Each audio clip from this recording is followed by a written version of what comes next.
Hi friends, ಇವತ್ತು Jack ಮಿಷಿನ್ಗೆ thread ಹೆಂಗೆ ಹಾಕೋದು ಅಂತ ಹೇಳ್ಕೊಡ್ತೀನಿ ನೋಡಿ.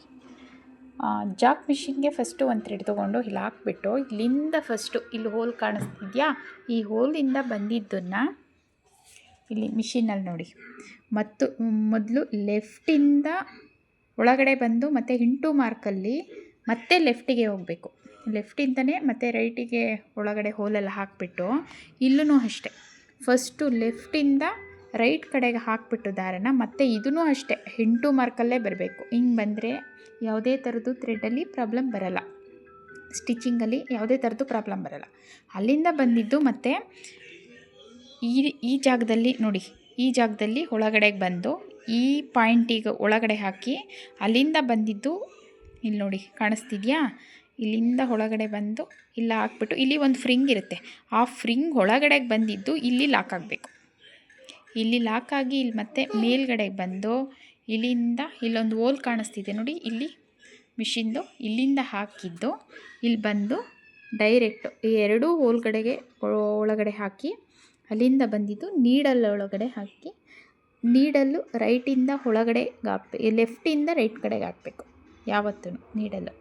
ನೀಡಲಲ್ಲಿಗೆ ಥ್ರೆಡ್ನ ಇದನ್ನು ಒಳಗಡೆಗೆ ಹಾಕ್ಬಿಟ್ಟು ಫುಲ್ ಲಾಕ್ ಮಾಡಿದರೆ ಯಾವುದೇ ಥರದ್ದು ಪ್ರಾಬ್ಲಮ್ ಬರಲ್ಲ. ಏನಾದರೂ ಮಿಸ್ಸಾಗಿ ಪ್ರಾಬ್ಲಮ್ ಬರ್ತಿದೆ ಅಂತ ಅಂದರೆ ಅದು ಥ್ರೆಡ್ ಏನಾದರೂ ಪ್ರಾಬ್ಲಮ್ ಇದ್ರೂ ಪ್ರಾಬ್ಲಮ್ ಬರುತ್ತೆ. ಥ್ರೆಡ್ಡು ದಪ್ಪ ಆಗಲಿ ತುಂಬ ಸಣ್ಣ ಈ ಥರ ಬಂದ್ರೂ ಥ್ರೆಡಲ್ಲಿ ಪ್ರಾಬ್ಲಮ್ ಬರುತ್ತೆ.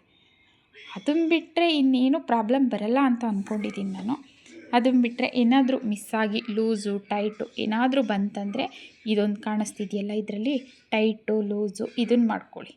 ಮತ್ತು ಇನ್ನೊಂದು ಪಾಯಿಂಟ್ ಏನಂದರೆ ಕೆಳಗಡೆ ಲೂಸ್ ಸ್ಟಿಚ್ ಬಂದು ಮೇಲ್ಗಡೆ ನೀಟಾಗಿ ಸ್ಟಿಚ್ ಬೀಳ್ತಿದೆ ಅಂದರೆ ಅದು ಬಾಬಿಂದು ಇದು ಮೇಲ್ಗಡೆ ಮಿಷಿನ್ದು ಹೆಡ್ಡಲ್ಲಿ ಏನಾದರೂ ಪ್ರಾಬ್ಲಮ್ ಅಂತ, ಇಲ್ಲಿ ದಾರ ಹಾಕಿರ್ತೀರಲ್ಲ ಆ ಪೋರ್ಷನಲ್ಲಿ ಏನಾದರೂ ಪ್ರಾಬ್ಲಮ್ ಅಂತ.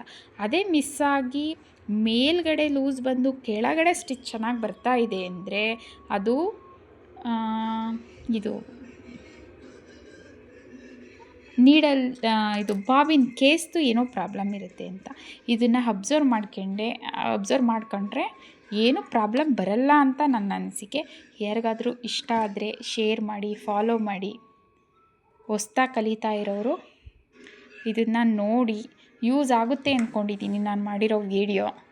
ಯಾರಿಗೆಲ್ಲ ಯೂಸ್ ಆಯಿತು ಕಮೆಂಟ್ಸ್ ಮಾಡಿ, ಶೇರ್ ಮಾಡಿ, ಫಾಲೋ ಮಾಡಿ, ಸಬ್ಸ್ಕ್ರೈಬ್ ಆಗಿ ಪ್ಲೀಸ್.